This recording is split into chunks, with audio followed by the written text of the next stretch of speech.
महाभियोग की प्रोसेस क्या होती है? दोस्तों पहली चीज तो ये है कि महाभियोग होता क्या है।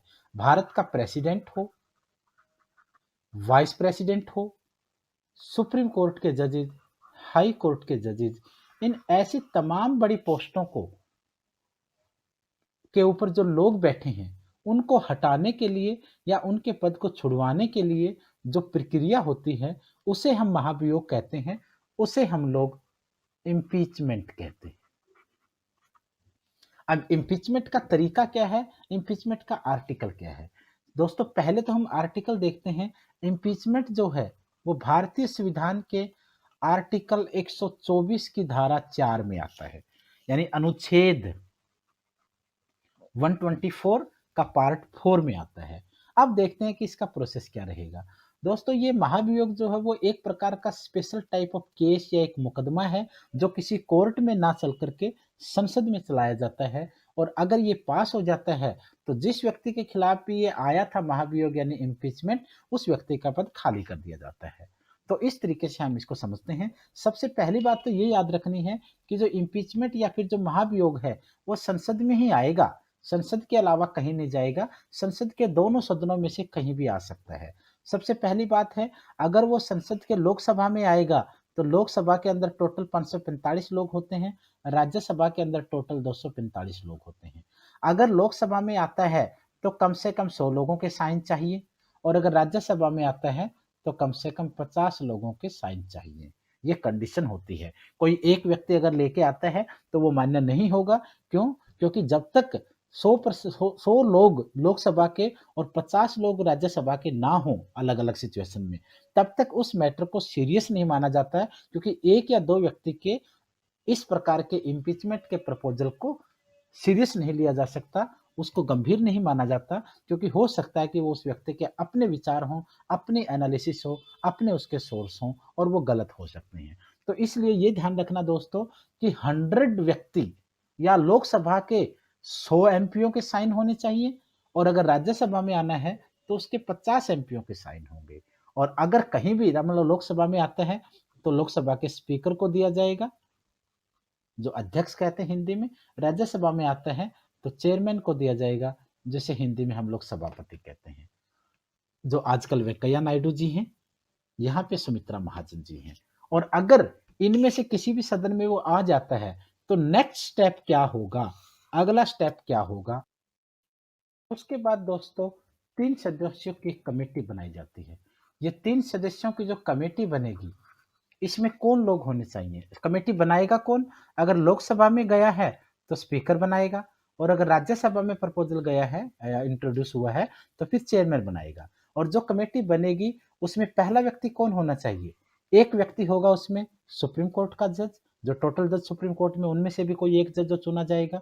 हाई कोर्ट, भारत में टोटल हाई कोर्ट की संख्या 24 होती है, उनमें से किसी भी हाई कोर्ट का एक चीफ जस्टिस होना चाहिए। और एक तीसरा जो व्यक्ति होगा वो होगा लॉ एक्सपर्ट, यानी कानून का ज्ञाता होना चाहिए, कानून का एक्सपर्ट या विशेषज्ञ होना चाहिए। यानी 3 लोग इस कमेटी में होंगे, एक सुप्रीम कोर्ट का जज, एक हाई कोर्ट का चीफ जस्टिस और एक लॉ एक्सपर्ट होना चाहिए। इन 3 लोगों की कमेटी जांच करेगी जिस व्यक्ति के खिलाफ इम्पीचमेंट आया था उसकी बातों की। अब जब वो जांच करेगी उस इम्पीचमेंट की रिक्वेस्ट की या इंट्रोड्यूस की, तो उसके बाद क्या होगा? उसके बाद अगर वो जांच करने के बाद उस व्यक्ति को बेकसूर पाती है तो इम्पीचमेंट का जो प्रस्ताव है यही खत्म हो जाएगा। और अगर वो इस व्यक्ति को कसूरवार पाती है, अगर उसको लगता है कि गड़बड़ है, तो वो इस कमेटी से रिपोर्ट को आगे बढ़ा देगी और अपनी रिपोर्ट को उस सदन में भेज देगी जिस सदन से वो रिपोर्ट जांच के लिए आई थी। अब अगला स्टेप क्या होगा? नेक्स्ट स्टेप होगा दोस्तों, फिर संसद में महाभियोग चलेगा। अब फिर संसद में महाभियोग के लिए क्या होगा?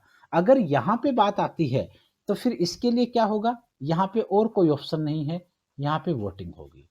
और वोटिंग के अंदर अगर 2/3 लोग, अगर 2/3 लोग इम्पीचमेंट के फेवर में वोट दे देते हैं तो वो यहाँ से पास हो जाएगा और फिर वो यहाँ आएगा। यहाँ पे फिर वही तरीका होगा। अगर 2/3% लोग वोटिंग में इम्पीचमेंट को पास कर देते हैं तो वो यहाँ से पास हो जाएगा। लेकिन दोस्तों याद रखना, अगर यहाँ 2/3 से कम रहते हैं तो वो गिर जाएगा। और अगर यहाँ पास हो गया और यहाँ 2/3 से कम रह जाते हैं, वह यहाँ भी गिर जाएगा। यानी इसके लिए दोनों हाउसेज से, लोकसभा से भी, राज्यसभा से भी, यानी अपर हाउस से भी और लोअर हाउस से भी, दोनों से अलग-अलग 2/3 और 2/3 की मेजॉरिटी चाहिए इम्पीचमेंट यानी महाभियोग को पास करने के लिए। और अगर दोनों से ये पास हो जाता है, तो फिर जब भी सेकंड हाउस से पास होगा, फिर ये लेटर राष्ट्रपति को दिया जाएगा, यानी प्रेसिडेंट को दिया जाएगा, और प्रेसिडेंट उस व्यक्ति को उसी समय पद से हटा देगा। एक तो ये तरीका है इसमें। अब इसके लिए नॉर्मली होता क्या है, एक चीज और ध्यान रखना, जिस व्यक्ति के खिलाफ इम्पीचमेंट आएगा, उसे 14 दिन पहले इंफॉर्मेशन दी जाती है। जिस भी व्यक्ति के खिलाफ इम्पीचमेंट आएगा, उसे 14 दिन पहले जानकारी दी जाएगी कि आपके खिलाफ इम्पीचमेंट आया है। आप अपने आप को सदन में पेश करके अपनी बेगुनाही का सबूत दे सकते हैं, अपने पक्ष में तथ्य रख सकते हैं, और अगर आप नहीं आना चाहते हैं, तो आप अपने किसी प्रतिनिधि यानी रिप्रेजेंटेटिव को भेजकर भी अपना पक्ष रखवा सकते हैं।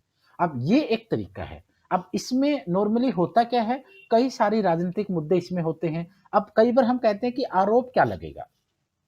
आरोप इसमें कई बार हो सकता है एंटी नेशनल एक्टिविटी का आरोप लग सकता है, कदाचार, कैरेक्टर का, चरित्र का आरोप लग सकता है, जो आजकल बहुत ज्यादा भारत के अंदर काफी बड़ा इश्यू बन जाता है थोड़ी सी टाइम में, और ये जरूरी भी है। ऐसे आरोप लगते हैं तो उस व्यक्ति को पद छोड़ना चाहिए।